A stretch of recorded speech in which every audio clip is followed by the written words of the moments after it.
Hello and welcome to the Brooklyn Rails 1028th New Social Environment. I'm Eleanor, a Programs Associate here at the Rail, and today I have the enormous honor of being your MC for a conversation featuring Jasmine Tasaki, Darryl Brown Jr., and Ted Kerr. And now it is my pleasure to introduce today's guests and hosts. Jasmine Tasaki is a staunch advocate and community organizer for transgender women and issues affecting trans rights, health, and housing. Through her work, intersectionality has become very important to her. Jasmine has worked as a PrEP navigator, an HIV counselor, sexual health educator, and cultural competency facilitator for the Memphis Police Department. She was also the first leader of trans experience in the National Urban League of Young Professionals, in the Health, Literacy and Advocacy Chairperson in the Memphis Chapter, and an ambassador for the Black AIDS Institute. Ms. Tasaki is also the executive director of the first trans-led organization, WeCareTN in Memphis. Jasmine works closely with the community to meet the needs identified by that community. Darryl Brown Jr. is a nationally recognized author, sexual health educator, spiritual life coach, and teacher, as well as the only out gay pastor in the state of Nebraska. As the Senior Director of Programs and Advocacy at Black and Pink National, Brown's work is at the intersection of spirituality and healing, Black advocacy and liberation, and LGBTQ+ identities. His most recent book is I'm Positive, I Forgive You, How I Forgave the Man That Gave Me HIV. He is proud to have been recognized within his own community with awards including the Omaha Chamber of Commerce's Changemaker Award, YBI's Young Black and Influential Award, and Black and Pink National's Kwasi Balagoon Award. And our host today, Ted Kerr, is a writer and organizer. He is a founding member of What Would an HIV Doula Do? And a co-author of We Are Having This Conversation Now, The Times of AIDS Cultural Production. Thank you all so much for being here in conversation today, and I'm so honored to pass it over to you, Ted, to get us started. It is my extreme honor to be here, Darryl and Jasmine. We have so much we could talk about. All of us are grinning and excited because I think we give each other life in the work that we do, and we're excited to share that life with other folks on this call who are listening to us today and who will listen to us in the future. You can tell I'm accidentally going into quasi-preacher voice because I'm inspired by Darryl's vocation. One question that I have is, should we show the slideshow now just to give people a flavor of some stuff and then get into it? Yeah, okay. And thank you, Brooklyn Rail, for being such an amazing host, including doing beautiful things like creating this slideshow. So Jasmine and Darryl, as the pictures go by, why don't we just say a few words about things and then we'll get into more details later. So who wants to take this one first? I'll go ahead. Hello, everyone. My name is Jasmine Tasaki, pronouns she and her. I am the founder and executive director of WeCareTN, but I am also one of the interim co-managing executive directors at Black and Pink. And we are excited about the work we do. We are so excited to be on this call today to share more with you and just to share our perspective. So Black and Pink is an abolitionist organization that is based out of Omaha, Nebraska. We serve the LGBTQIA community through education, empowerment, housing. We have a pen pal program for those members that are currently inside or incarcerated, as some people say. And we also have an inside member response program where people that are inside can write to us about some needs they may be having or experiences that they need someone to advocate for them for.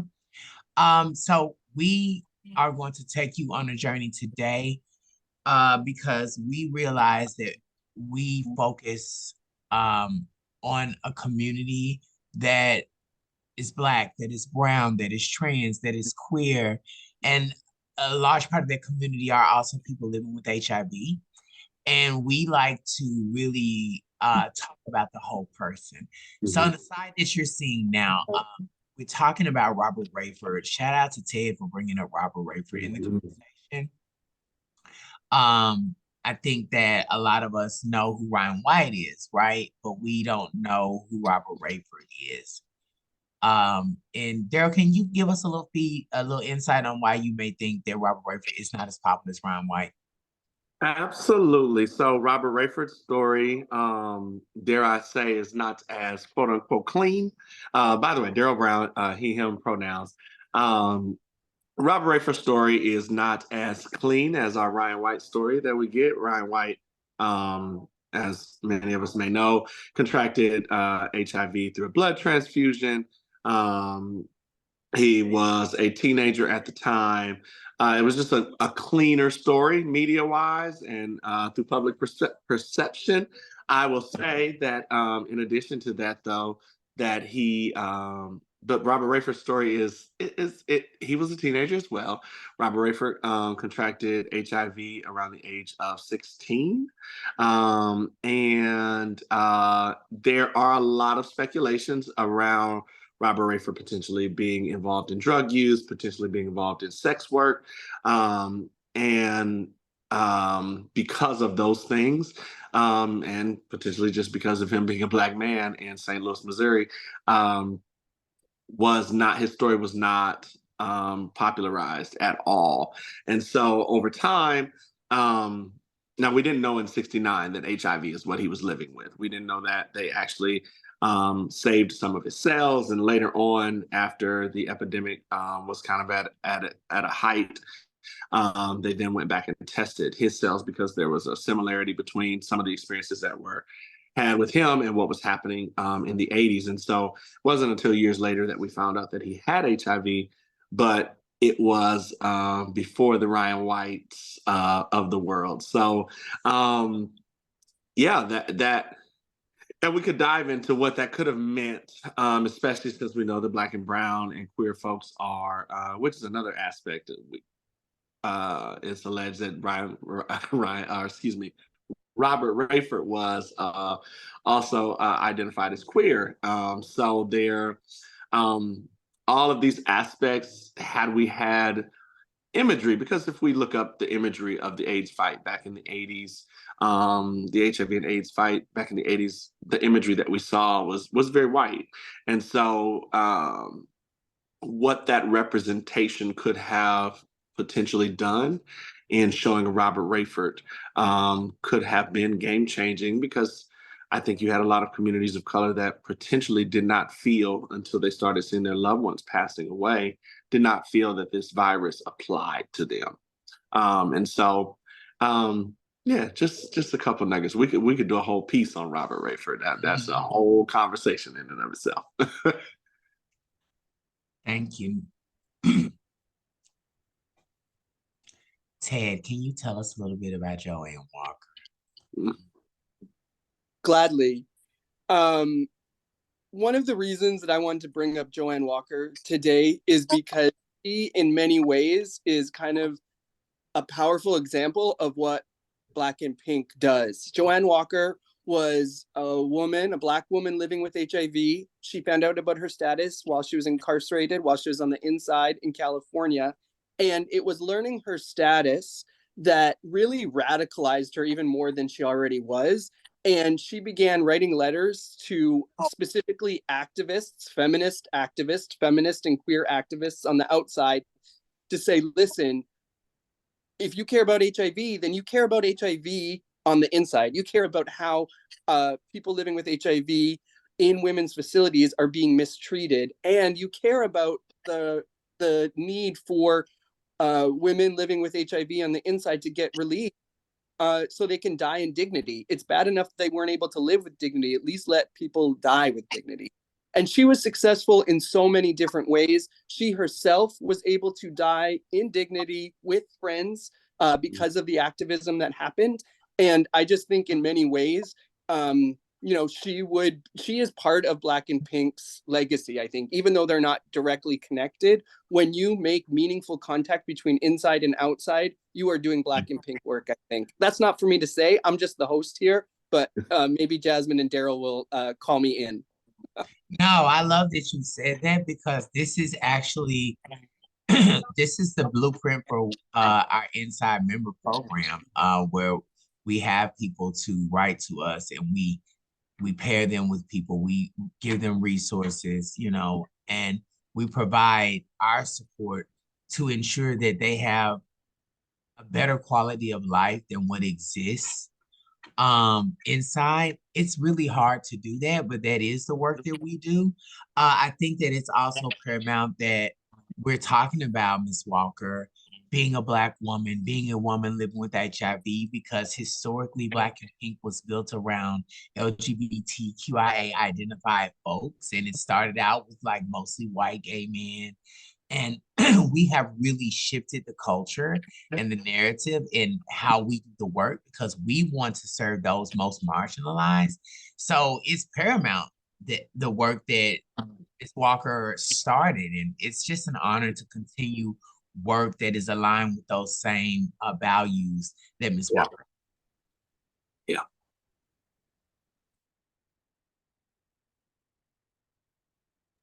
So here you see some numbers that Black and Pink provides on our website. We have done a couple of research projects. One is called Coming Out of Concrete Closets. And we like to really show the numbers that most organizations don't show, or that most of these, of course, carceral systems won't discuss and won't show, right?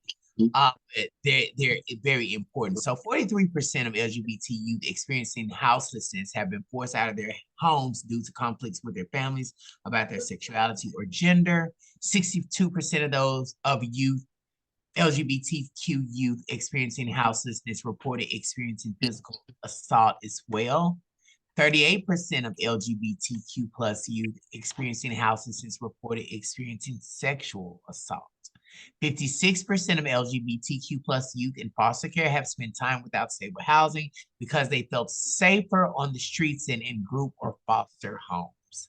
85% of all LGBTQ plus youth in juvenile incarceration facilities are Black, Indigenous people of color. And I think that the underline of what these numbers tells us is the carceral system does not work. It is something that is not serving us, but something that is serving as a barrier. It's serving as a hindrance, and it's a very divisive culture to withstand when you are a Black, Indigenous person of color.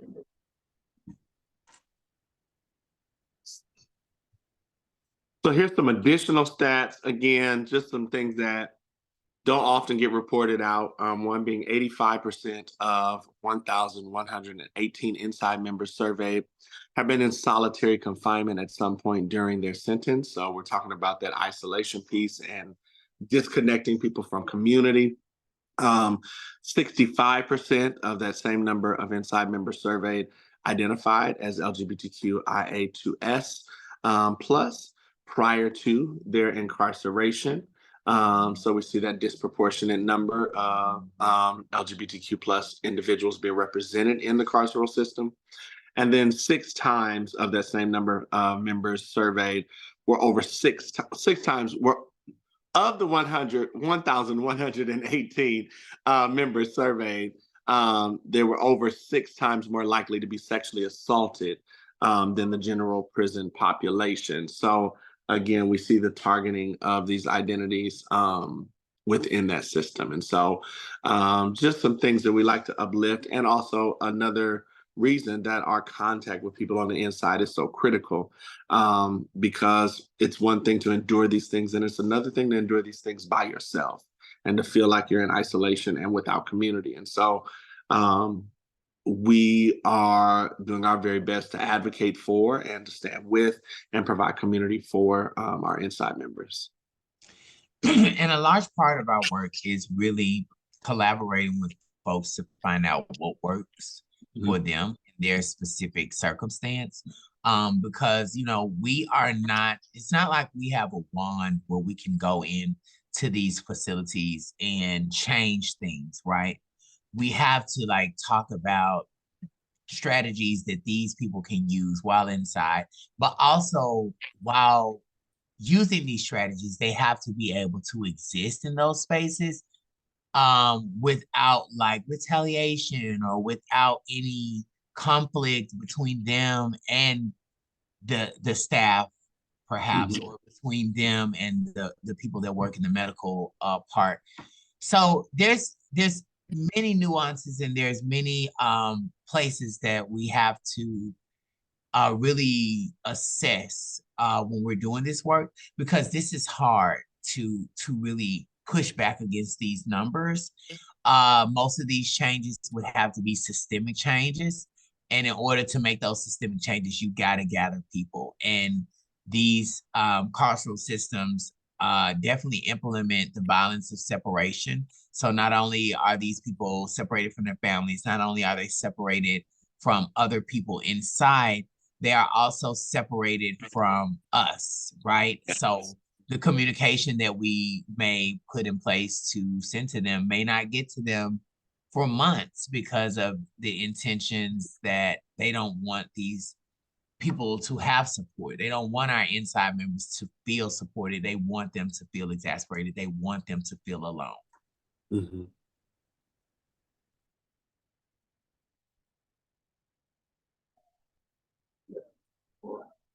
Jasmine, you want to talk a little about Hear Our Voice piece? I think we should go to the next slide. I want us to give us room for the conversation. I'll just show, this is Opportunity Campus.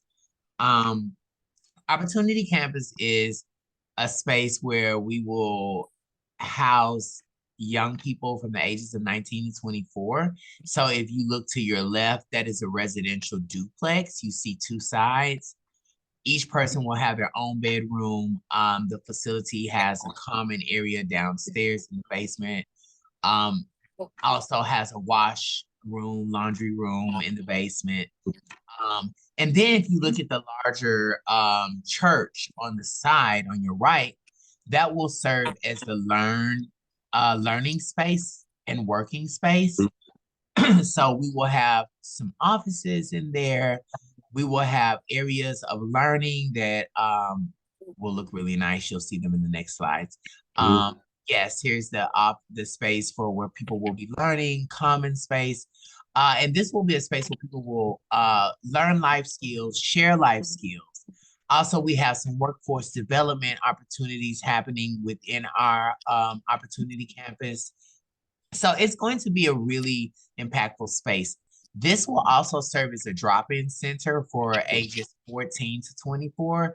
The legal age for being an adult is 19 in Nebraska. So that is why the housing starts at 19 to 24. But this space will serve as a drop-in center for all LGBTQI identified youth in Nebraska, in Omaha.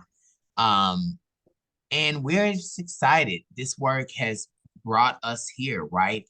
Houselessness is a public health issue. And the sooner we can address some of those areas of housing, we can really make impactful changes in other areas of programming for people living with HIV, programming for trans and queer people, and programming for Black and brown folks. So yeah, that's kind of like how our work has started one way and kind of grown and evolved into many areas.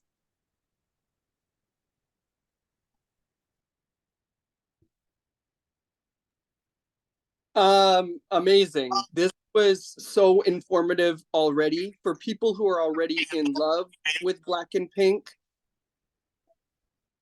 They are affirmed that the love is good. And for folks who are less familiar with Black and Pink, we just gave a really amazing education. And you all did a great job of representing the plethora of work. And I want to hold up some things that I heard that I think were really important.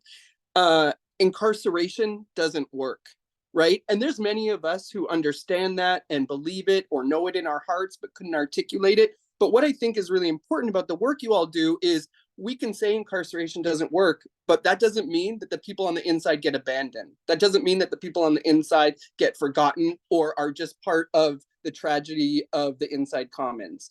And so the things that you all do to make sure that that's true is you provide the tools so that people on the inside who know they have agency can use that agency to make change, right? And then you connect inside and outside through the letter writing stuff. And then, and this is something that I think is really important too, is people get out. And what happens when people get out? We know that being on the inside messes with you physically, spiritually, emotionally. And this is something that I think is really important. We know a lot of people are incarcerated in this country. And yet some of us know many people that have been on the inside, and some people don't know anybody on the inside. And until you have experienced inside yourself, or you are close to somebody who's experienced inside yourself, you might not always get it. And that's what Black and Pink does as well, is it says, we can hold your hand, we can tell you what it's like on the inside, and we can tell you why we're going to end it. The other thing I want to say, and Jasmine, correct me if I got this phrase wrong. Did you say the isolation of exclusion? I said the violence of separation, but I like the isolation of exclusion. I'm going to write that down. I like that, isolation of exclusion.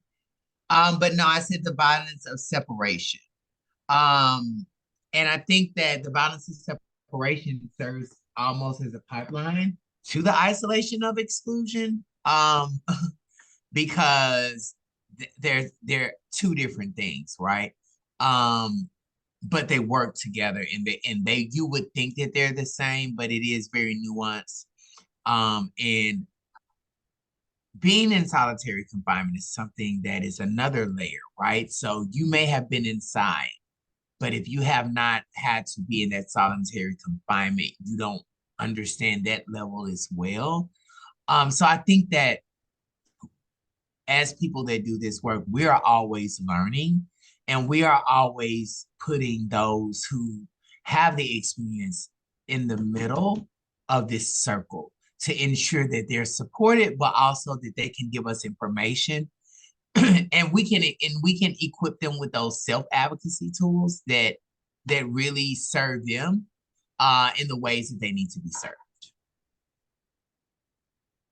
Amazing. And then Darryl, I wonder if you want to talk a little bit about this idea of public health. Maybe what does public health mean to you in your work, and what are the limits and possibilities of public health when we're talking about Black and Pink? So I think the public health perspective is not just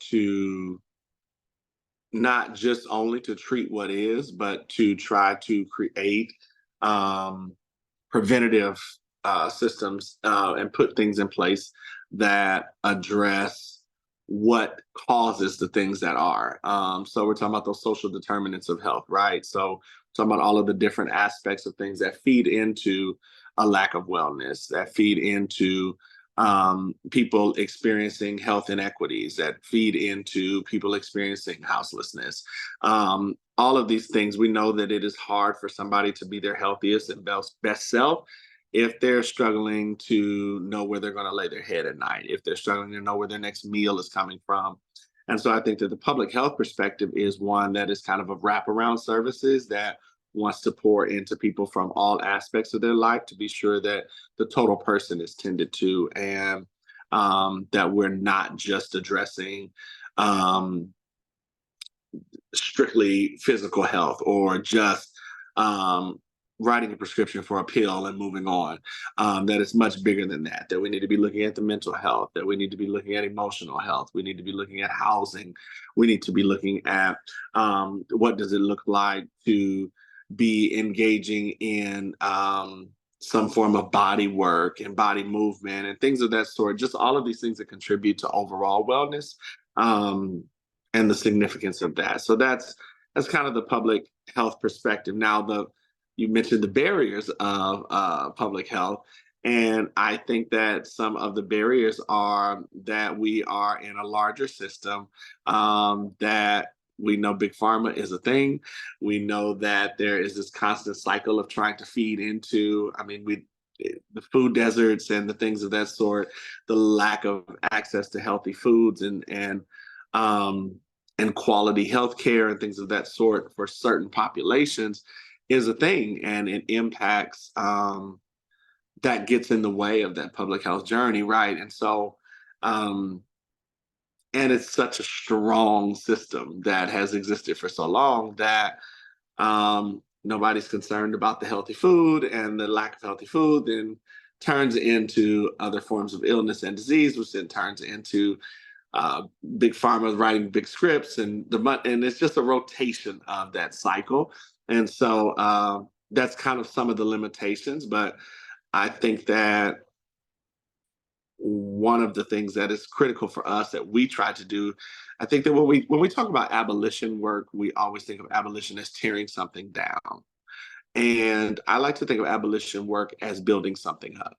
As we are building the communities that we want to see, that we are building what we are in need of, because nobody's coming to save our asses. We're going to have to build it ourselves. We're going to have to do it ourselves.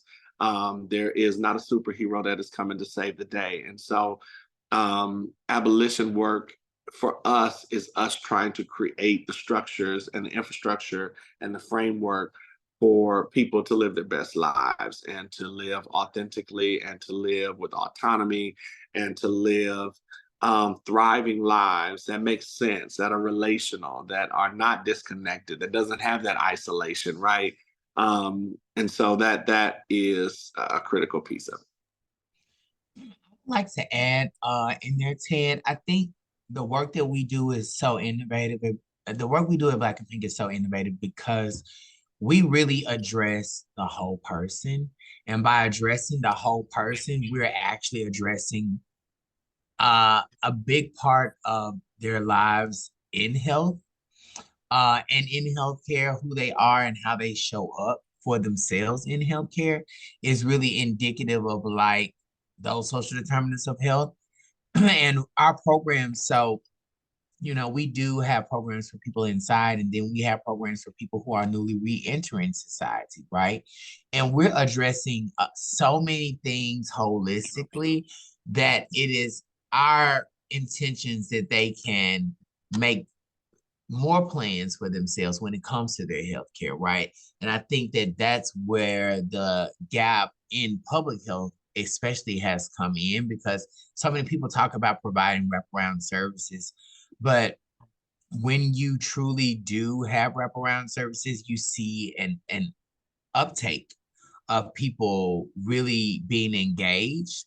That's something that we have focused on when we talk about doing our HIV focus work, is really bringing those people that are most impacted along for the ride, if you will. So we do have a youth participatory research program that is focused on young people who are either system impacted or impacted by HIV. And that research is being built by those young people, but it's also being created in a way that speaks to them and not just to those people who typically read reports, right? Because we know that this information that we have in public health is nothing if we can't get it out to the actual public, right? So collecting information and talking about what it looks like to disseminate that information where people can understand and where it's palatable, where people can also disseminate the information as well so that it reaches more people. So I think that that holistic approach is what we pride ourselves on. And it looks, and to what some people look at as abolition work, they think about like Darryl said, tearing down prisons, rebuilding systems, rebuilding community, right? A part of rebuilding community is thinking about that health piece and how do we hold each other in a space where we can think about our health, because there's so much happening in the world today, day to day, especially for those people who are inside, especially for those people who are criminalized, that sometimes their health is the last thing on their list of priorities, right? So we want to provide a space where people can prioritize their health at all times. I'm kind of at a loss for words because you all are saying things that I fundamentally believe and things that I think are really important and that echo some of the work that I see happening in these important clusters. So one of the important things about a conversation like this, thank you, Brooklyn Rail, is that we get to make these connections with each other, but then with the people who are listening or who will watch in the future. And I myself am part of a collective called What Would an HIV Doula Do? And y'all know doulas take place around birth, and you know that some doulas do death work, some doulas do abortion work, do gender work. And so we're thinking like, what does a doula around HIV do? And one thing that we think about is that a doula is someone who holds space during times of transition. And when it comes to HIV, it's a series of transitions that start long before a test, occur during the medication journey, and even after death, right? We know, we've talked about Robert Rayford, we've talked about Joanne Walker. So we know that the dead are still with us and transitioning our lives, right? And we also think that that we can doula ourselves, we can doula each other. And then Jasmine, what you just said reminds me that we can doula systems and cultures. So I think of this one person who works in Canada in the prison systems, and she's often called in to serve as a birth doula.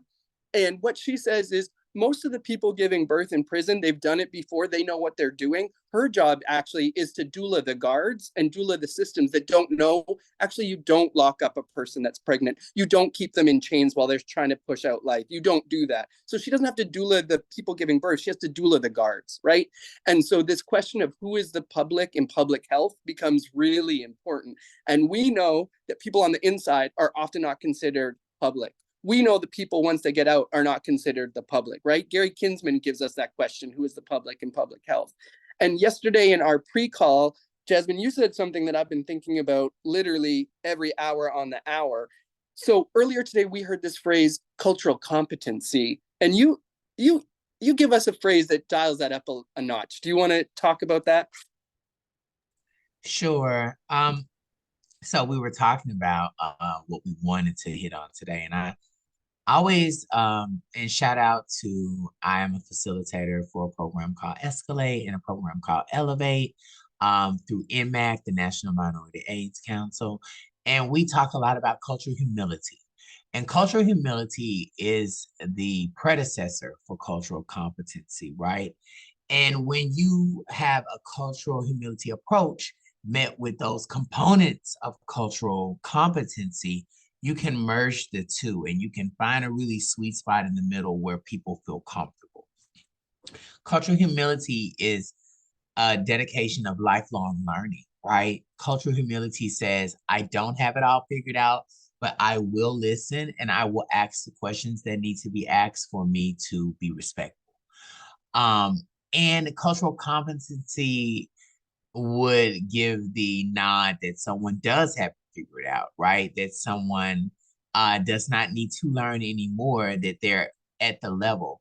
And while the principles of cultural competency are very, very nice to think about, they also have to be reimagined, right? And that's where cultural humility comes in at. And even when we're talking about cultures that we are a part of, there are cultures within cultures that we may not know about. And in order for our programs to be participant-centered, in order for us to focus on the most marginalized communities, we have to be able to speak their language and create messages that are specific to them. And the only way we can do that is to learn about those communities and ask the questions that need to be asked. So I encourage people to do your research on cultural humility and really utilize it in your day-to-day work, because it will help you stay in a space of gratitude to your participants. Because when you are able to learn about the people you serve, you actually are able to do more intentional work. So them sharing those nuances of their community with you is what I would call a blessing. So I like to stay in the space of gratitude when I'm practicing cultural humility. And also it keeps me humble, right? I'm always someone that when I come into a room, it bothers me when someone speaks for my community. And when you are humble enough to know that you are not the person to speak for communities, you're also taking a cultural humility approach. So it's really wrapped and rooted in just like what type of leader, what type of organizer, what type of support person, what type of pen pal, what type of organization do you want to be, right? If you want to be that person that is really in service, then you will take that cultural humility approach. Darryl, I'm wondering, what in your work at Black and Pink, can you kind of make some connections for us between this like cultural humility and the healing work and the work that you do in your job? And you do have to unmute. I am so sorry. I can feel you. I just can't hear you. There we go. I do get the honor and privilege of supporting two of our largest teams at the organization, our programs and our advocacy team. So our programs team holds our direct service work, holds our housing work, holds our wellness programs. On that, our advocacy team is who does the work with our inside members, who is a part of our sex worker liberation project that we engage in across the country. So they're just a lot of moving pieces that are transpiring. And I think that one of the significant pieces of like how that intersects with that healing work is that we're engaging in that cultural humility piece. We want to hear from them what it is that they need, what it is that they want, and how can we support them on that journey, as opposed to us just coming with a savior mindset of here's what you need to do. Here's what needs to happen. Here's the road for you. People know what they need. Communities know what they need. We simply need to support them and be in solidarity with them so that they can do what they need to do for themselves. And so part of that work is reconnecting them with that level of autonomy, because one thing we know about this system is it disconnects you from your autonomy. Somebody's telling you when to get up, somebody's telling you when to eat, somebody's telling you when to sleep, somebody's telling you where to be on the yard, somebody's telling all of these pieces. And so part of that work is just reconnecting somebody with their autonomy, allowing them to get back in their body, allowing them to make decisions for themselves and feel empowered to make those decisions for themselves is another critical part of the work. So a lot of that healing piece has to just do with us listening, has to do with us just listening. And that is that's one of the most significant pieces of the work, honestly. We're not saviors, we are facilitators, we are supporters, we are co-conspirators, we're in solidarity with our members, and that in and of itself is healing by itself. I love that you said that I would say the largest part of our work is listening. Yes. And I was gonna say like the biggest part of our work is listening, and I would also call it shutting up. Like a lot of people don't understand that even when you're listening, like you don't have to give, like sometimes it's not for us to even affirm people. It's to literally shut up and just let people get out what they need to get out, right? Because even with people, what I find, and as a person who is formerly incarcerated myself, sometimes when you've been inside and you're talking about your experience and you're talking about what you're going through, you just need to get it out. And you don't always want to be affirmed in the moment, right? You just need like complete silence. And then I think that the other part of shutting up is like when we create space for those people to have conversations, really being invested in stepping back.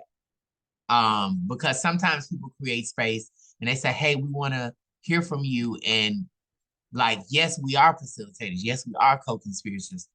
But we just create, like we build the car and we ride in the car, but the driver of the vehicle is going to always be the participant. And the navigation system will be the participant. It's never us. I'm seeing something in the chat. I'm sorry. But yes, and same thing when we're serving people who are living with HIV. It doesn't matter who we're serving in Black and Pink. They're always the driver of that vehicle. And we learn more that way, right? We learn from our participants because we don't know it all. We don't have the answers to it all. We know how to facilitate, but they're the experts of their lives, and they're the experts in this work. That is a good reminder that there is the chat and people can leave questions for us, and we are going to get to questions. So that's what you're seeing. We will get to them. So thank you for sharing those questions. And if I may be so bold, I would give another title to y'all, and I would say you're freedom doulas, in the sense that you are dueling people into the freedom that they already have. But like you were saying, Darryl, and like you were adding on to, Jasmine, part of a doula's job. So we know that somebody taught me this, and I think it's useful. A midwife primarily works from the waist down, and a doula works from the waist up. So we're talking heart, we're talking brain, right? And a doula, and this is what Reverend Michael Crumpler, who's a member of What Would an HIV Doula Do, said to me early on in our experiences together, who also does a lot of recovery work. And he said, a doula reminds you of your power and helps you get back in touch with it. And it sounds like that is also what Black and Pink does, right? We all have power, but there are systems at play that try to rob us or try to, through the violence of isolation, keep us from our power. And y'all connect it.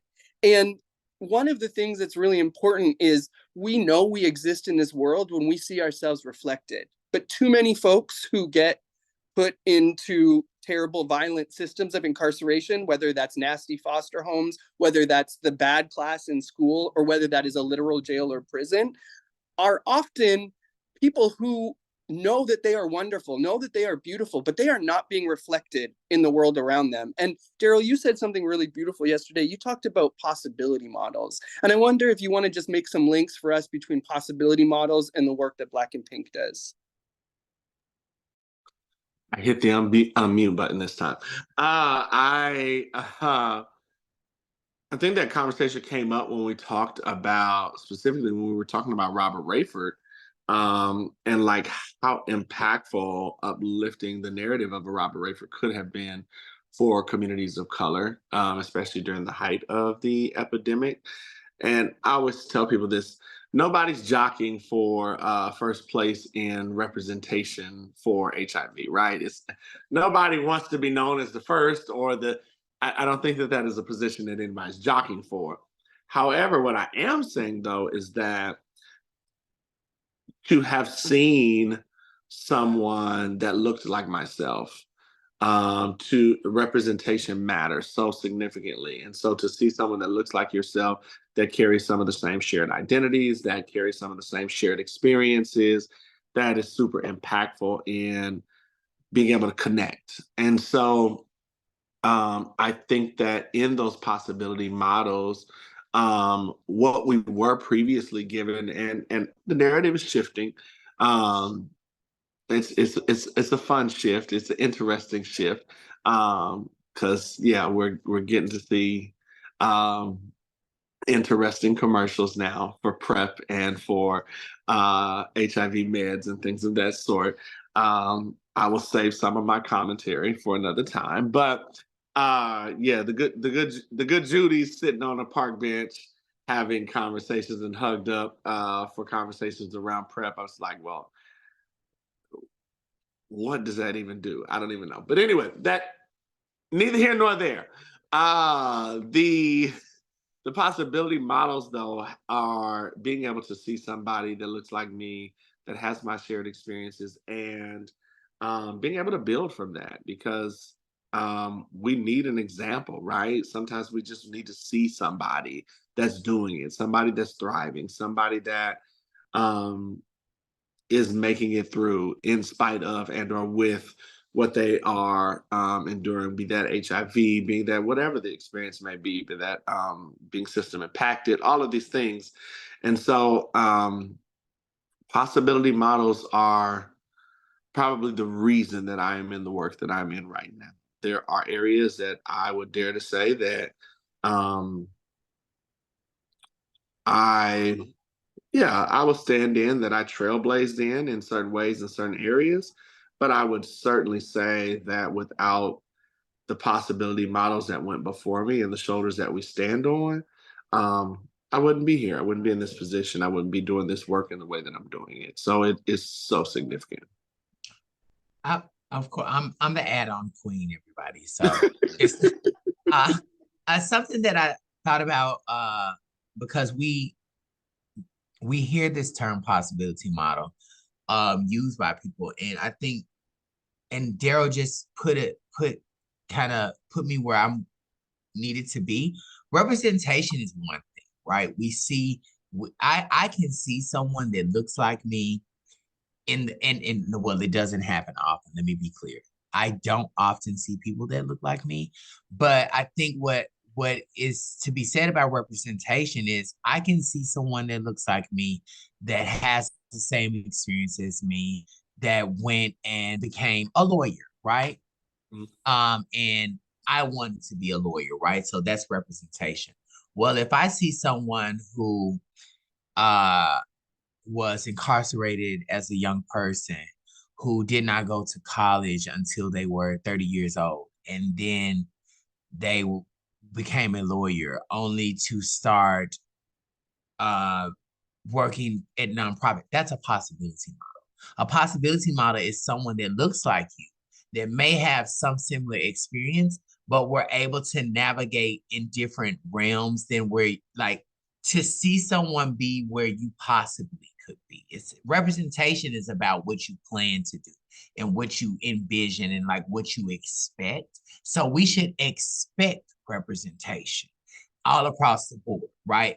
Possibility models is when someone goes further. So as an organization executive director, I may hire people from the community to give more possibility models, right? Than just hiring one person, because one person is just giving representation.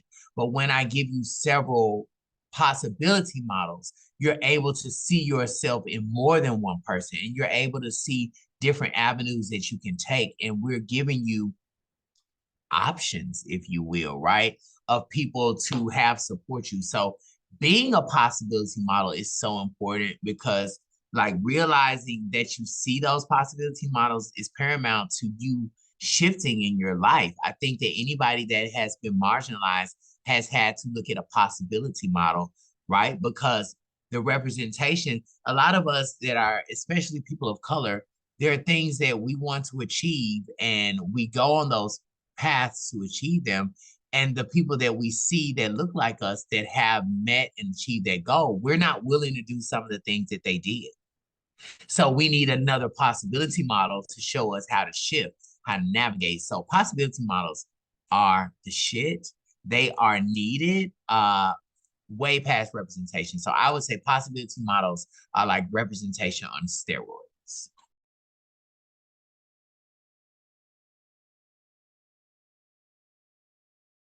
I love that. Because I love it when people talk about drugs in a positive sense. And then two, I love it because the most important part of possibility models is how it impacts people to live the best lives possible. I think something that comes from that too is that it changes everyone else's mind who is too narrow-minded and too stuck. So I think of the thing that made my life, Brian's life, the hardest when he got out was his parole officer. And part of that was because his parole officer had too narrow of an idea about what a good citizen was. And if that parole officer had more examples of possibility models, he would have seen that Brian was absolutely exceptional. He was upside down amazing, but he had a narrow view. Judges need possibility models so they know that the person in front of them is actually, I'm going to get a little Christian here, God's deliverance, right? You know what I mean? And so anyway, I'm excited by y'all. I have one last question before we open it up and then get to hear some reading by Darryl. Jasmine, what does Black and Pink need and want from the lovely people on this call and the people who are going to listen to this recording later? What do they need? What do you need? What we need at Black and Pink is for people to really leverage their privilege in order to amplify the needs of the people that are inside, of the people who are newly re-entering society, or those LGBTQIA2 spirit plus people living with HIV in our community. We have worked tirelessly, to ensure that we are putting those voices and those stories out there, but we need more people to actually do something, right? How you can do something is up to you, whether that be reposting some of our posts. It may be creating a post. It may be becoming a pen pal. It may be starting a chapter. It may be joining a chapter. And it never hurts to donate. If you go on our website, you can donate, set up a monthly donation. If it's just $20 a month, that will really impact the work that we do, because it's not easy to fund the work that we do, because people say that they want you to have wraparound services. People say that they want you to address the whole person, but it takes funding. And a lot of the funders do not necessarily believe that this work can be done in the way that we do it. We continue to impress and shock funders all the time, but we still need more funds to really support places like the Opportunity Campus, so that we can really start addressing some of these barriers with the young people, and not just waiting until people are full-grown adults and fully developed trauma and then try to do some of their work. So we need for people to leverage their privilege however they can, so that we can amplify the voices of those people who are most marginalized. And that can be done through financial stewardship, that can be done through raising awareness, and that can be done through sharing some social media posts. I would like to ask Darryl, what do you think we need at Black and Pink? One thing that just immediately came to mind as you were saying that is that a starting point for me would be for people to evaluate their capacity, because we are dealing with people that are already experiencing isolation and separation from community. And can you imagine being on the inside and feeling as though you have a solid support? And because of capacity, that solid support literally ghosts you.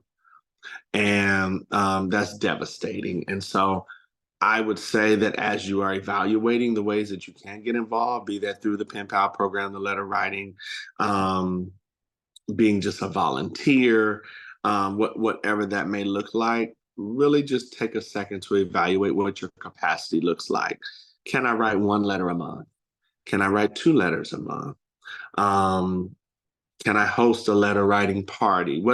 What are the things that I can do? Do I already have a network of people that I can pull in to do this? How consistently will we do this? Is this a one-off type situation, or is it something that we can do repeatedly? Because then that helps us know who to connect folks with.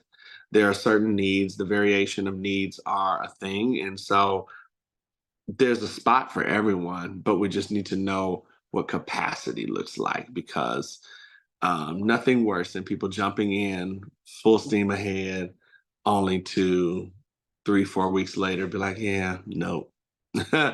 And so that's very, very, very significant. So I would say to evaluate capacity, and then I can't help but to piggyback off of what Jasmine said. If you feel so inclined and your pockets do encourage such, donations are always welcomed. Amazing. I think we should open it up to questions and comments now. I throw it back to Eleanor and the Brooklyn Rail team. Thank you so much, Ted. And wow, thank you endlessly, Jasmine and Darryl. This conversation has been so brilliant and warm and loving, and I'm just so grateful to have been able to hear it all. And we have a few questions from the audience that I'd love to get to before Darryl's reading. Also, I will just mention that there is a link to donate to Black and Pink in the chat, and also more information on the Instagram and on their website. and on the Pen Pal program. So please take a look at that. If anyone in the audience would like to ask a question, feel free to send a message or raise your hand. But our first question right now will be from Stephen. Stephen, I will allow you to unmute. You should be able to. Thanks a lot. First off, thank you, Jasmine, Theodore, Darryl. My heart is just so full. My spirit is singing. And I guess as an artist and an interpretive archivist, a memory worker or a historian, all that jazz, who specifically works with this community in other capacities, what role do you all feel that art, memory work, and not in the institutional sense, but sitting with your elders, taking that time to archive stories and that nature to steward that history. What role do you all feel could be helpful to Black and Pink's mission?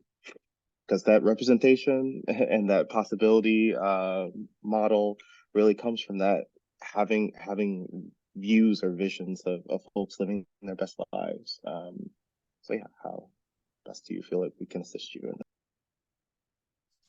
I think specifically, we just had a project, a fundraiser that we did where we had inside members. We sent out a request for them to share their experiences, write a poem,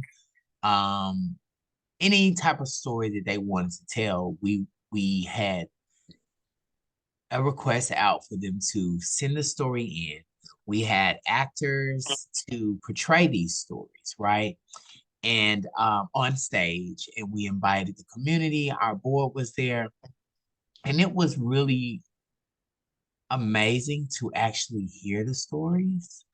I think that what I left there wishing is that there was a way for the actual person whose story was to even hear their story, or to like be able to tell their story out loud. There's something healing about telling your story out loud. It can also be triggering, because I always tell people, how many times have we heard our own story? I know my story, but hearing my story, even if it comes out of my mouth, it's different, right? So I think there's something healing about that. So to answer your question, Stephen, being a possibility model within itself, your representation, the work you do is one way that you inspire and connect to our mission. But also, it will be good to just talk with you offline in ways that we could talk about making, like, documenting these stories, right, in a way that feels good for our inside members, and really trying to create a space where they can actually have their stories like be tangible for them, whether it be printing them, I don't know, but there's areas that you all can be impactful with the work that you do, and also just bearing witness to the story as an oral historian is really important, because a lot of these stories don't get told. Yeah, I would agree with that. That was the first thing that came to mind for me. We have a staff member, Dawson, who I think I've seen on the call actually, who is our inside support member, does our inside support for members. And I think that there is a wonderful opportunity for us to maybe connect the two of you to maybe figure out what it looks like to engage in some form of a project that, as Jasmine said, gets some of these stories to paper and puts them in some form of a permanent space. If it's something that is going to raise funds, finding ways that we can creatively get some of that money back to those members who are willing to share these stories, was a big thing for us in doing this project. And so these are just things that so meaningful. Often inside members feel like, did the world forget about me? Do I matter? And any way that we can amplify those stories and show them that, no, we hear you, we see you, we're here with you, I think is significant. So I think that there's some offline conversations that could be had to connect you to Dawson and our advocacy team. Amazing. Yes. Thank you so much. I will definitely connect with Dawson. Thank you, Stephen. Yeah, thank you so much, Stephen. That was an amazing question, really important, and excited to see what this collaboration has in store. I would like to ask a question to you all for the next question. I'm wondering if you can, so Brooklyn Rail obviously is based in New York. I'm based in New York, and I'm wondering if you can speak more about the kind of context of, it's kind of two-part question, the context of Nebraska and why it's so important that Black and Pink is kind of situated there. I know it's a national organization, so then kind of the follow-up question to that is if you could speak a little bit about the expansion and how Black and Pink has expanded its reach around the country. So Black and Pink was actually started in Boston. But we were an organization that did not necessarily have an executive director early on. It was more of a collective. And upon us taking on an executive director, the first executive director was the founder, Jason Leiden, right? And then when Dominique Morgan came on board as the executive director, she's from Omaha, Nebraska. And she wanted to have the organization based from where she was. We've always pretty much done national work because the chapters, are located all across the country. So they're able to meet the needs of people, not even just in their state, right? So they may be in one state, there may be people 2 states over. And then we've grown in a way, when we started doing housing, it was just natural to have it in Omaha because that's what we were based out of. We started off with the Leiden House, which is for people newly reentering society and those in the community who may be people living with HIV. And now we're embarking on our Opportunity Campus, which is a residence and learning space. So while doing those housing projects, we also have programs such as the Sex Worker Liberation Project. It has been a cohort of over 20 people that are from all over the country, including Hawaii, including Alaska, that are people who do sex work. And we provide a space for them to create their own projects that are birthed out of advocacy. So they're advocacy projects for other people who do sex work.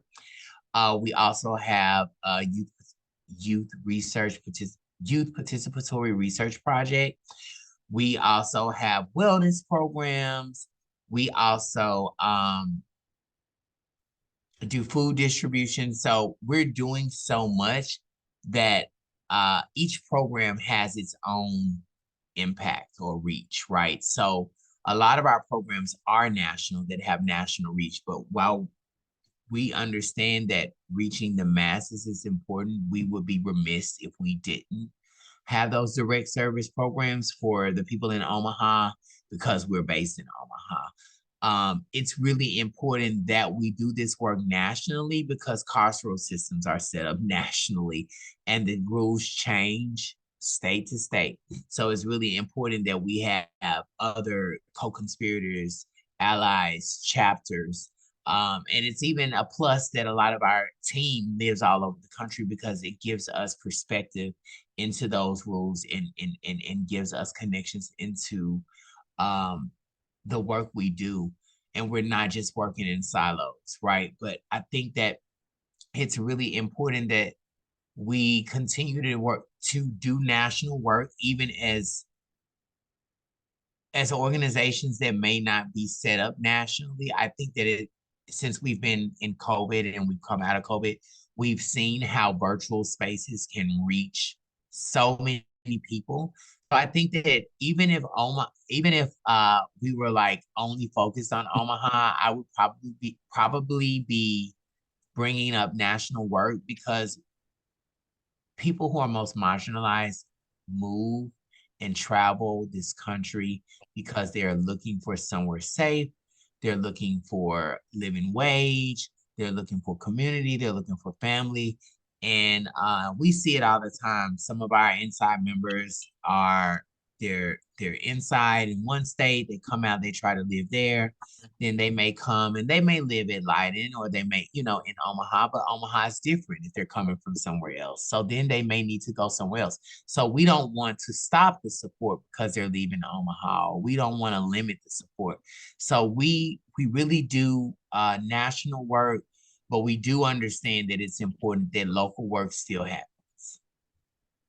And I would also add that from like a strategy perspective, I think that going back to that conversation around like a possibility model, I think that a lot of what we're establishing in Omaha is being utilized as a possibility model and as a framework that we get the opportunity to utilize in other states, because we do want to expand and duplicate much of what we're doing in Omaha in ways that make sense in other areas. As relates to like our housing programs, even if it is not us as Black and Pink holding it, being able to provide the rubric and the framework to other organizations that may have the capacity to engage in building out these things, that we can say, hey, here's what we did, here's what worked, here's what did not work. Because we're not looking to have a monopoly on servicing our people. We want to be sure that there's an abundance of opportunities for these people to get, our populations to get service. And so it doesn't have to just be us, but Omaha is kind of serving right now as just a model and an opportunity for us to build a framework that could be duplicated in other spaces. And Omaha is a jewel when it comes to nonprofit support. There's many philanthropists that frequent Omaha. There are many millionaires and billionaires. And there's just a level of support that we have created and nurtured in Omaha that really supports us to do the work we do nationally. When you're talking about housing programs, it's so hard to get funding for housing programs.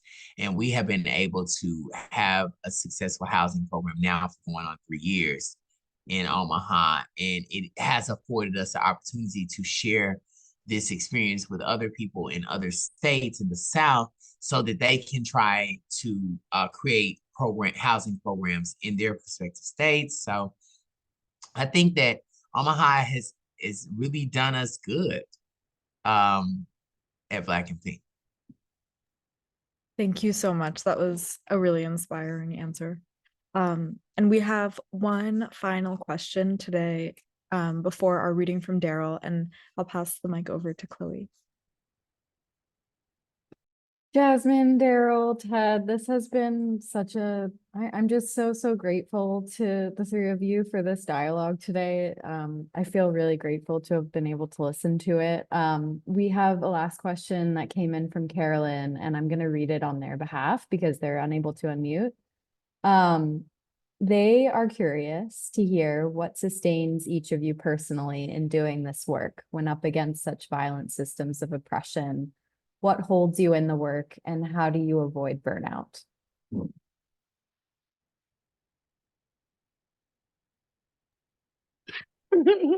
I'll just go first, so no one tries to, so I don't try to compete for add-on queen. What I would say is the number one thing that nurtures me. I'm gonna be like a goody two shoes. It's this. This is what nurtures me. Getting to hear Jasmine speak brilliance in her position that I know is impacting literally millions of people, and millions of people who are feeling loved and seen.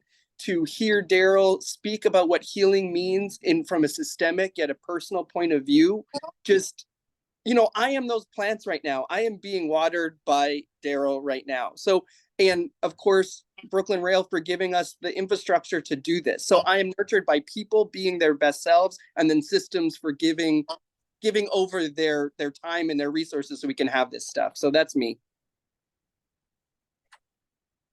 That's good. I actually would say I'm very strict on myself about my personal wellness practices. Um, I'm I'm a herbalist, and so I am big on certain herbs, certain things, what's going on. Okay, pull this herb, create this tea, create this balm, create this recipe, whatever. That's a huge thing for me. In addition to some other things that I engage in as well for wellness. Um, that really does sustain me, it grounds me, it energizes me, it gives me a moment of just being. Um, I will also say that I am actively working on creating moments of intentional rest. Intentional rest and learning to say no. Learning to say no is actually helping me to sustain myself in this space. And then, in addition, being in spaces of community where you have people of like mind, of like vision, it's energizing. It gets your blood going. It really wakes you up. It really reminds you that you're not in this alone, and that there is a large number of people that are wanting to see this level of change on both systemic and individual levels. And that's encouraging enough to kind of keep my fire burning. I like that. So doing this work for me has saved my life. Mm. Doing this work has healed so many broken parts of me that actually what keeps me from being burnt out is knowing that I probably can't live without doing some aspect of this work. So even if I was to just quit the actual formal title of doing this work, I probably would be wound up into this work through like chosen family, right? And that's also what sustains me is I'm a very spiritual person, meditate and pray a lot. I'm a different type of herbalist. I love smoking weed. It's my little sweet spot for peace.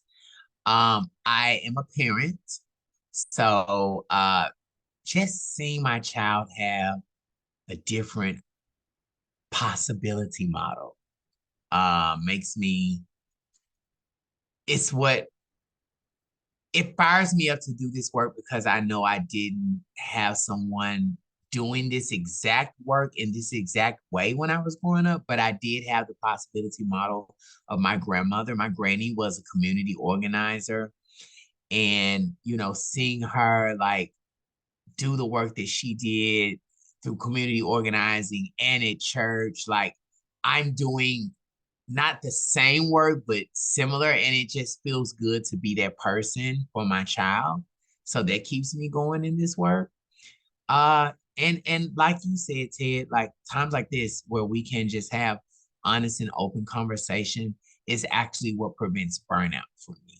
Because all of that I said sustains me. It does keep me going.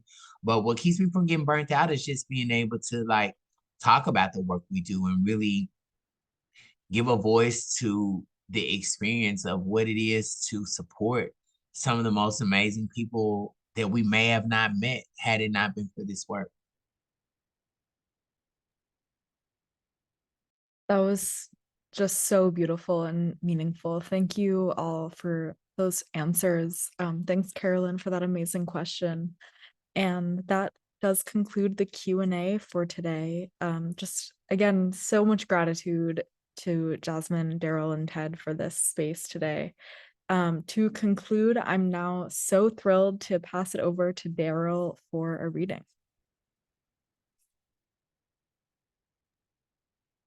Thank you, thank you, thank you.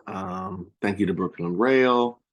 Thank you, Ted. Thank you, Jasmine. Thank you, Chloe. Thank you, everyone, for having us and allowing us in the space. The reading that I'm going to do today comes from my second book that was mentioned during the introduction. It's called I'm Positive, I Forgive You, How I Forgave the Man That Gave Me HIV. And I read this because it really sits at the intersection of the work that we engage in, because in supporting LGBTQ plus system impacted individuals, quite obviously that then has some overlap to individuals that are potentially living with HIV. I was diagnosed Valentine's Day of 2013 and have been living with HIV since then, have been in great health. And this book really talks about how I navigated that diagnosis and how I arrived at a place of forgiveness towards the person that knowingly transmitted the virus to me. And so I thought that it would be appropriate to read an excerpt that had to do with a part of that healing journey that I went through. The part I'm reading is coming from chapter 11 of the book. That chapter is called I Thought I Knew Me. And it talks about my journey back to getting in touch with who I was, because some of the decision making that I was making around my wellness was totally disconnected from who I was and who I knew I was at the core. And so, couple pieces. I began to write affirmations that were intentionally the direct opposite of a toxic belief I had about myself.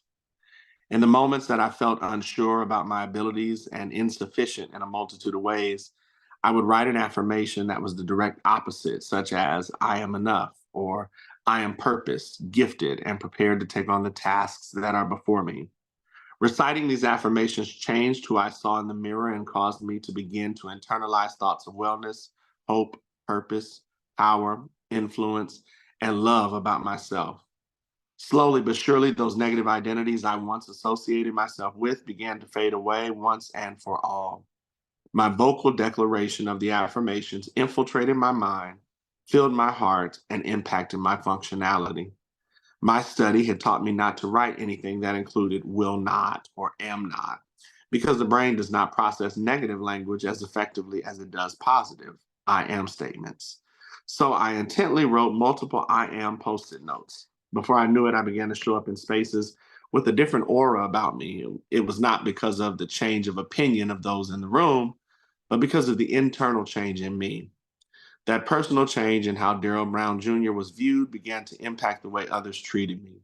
My vibrations were raised, my disposition was different, and it impacted who I drew to myself and how that interaction took place. It's still a practice I hold near and dear to me today. Rather than always utilizing post-it notes because I was beginning to run out of room, I began to write such statements in my personal journal, still reciting them aloud to myself.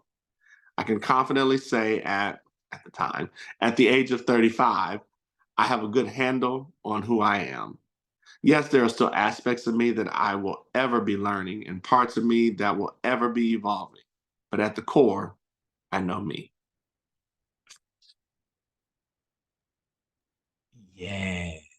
I wanted to be quiet, but I had to give a yes. That was beautiful, Darryl. It was Thank so- you.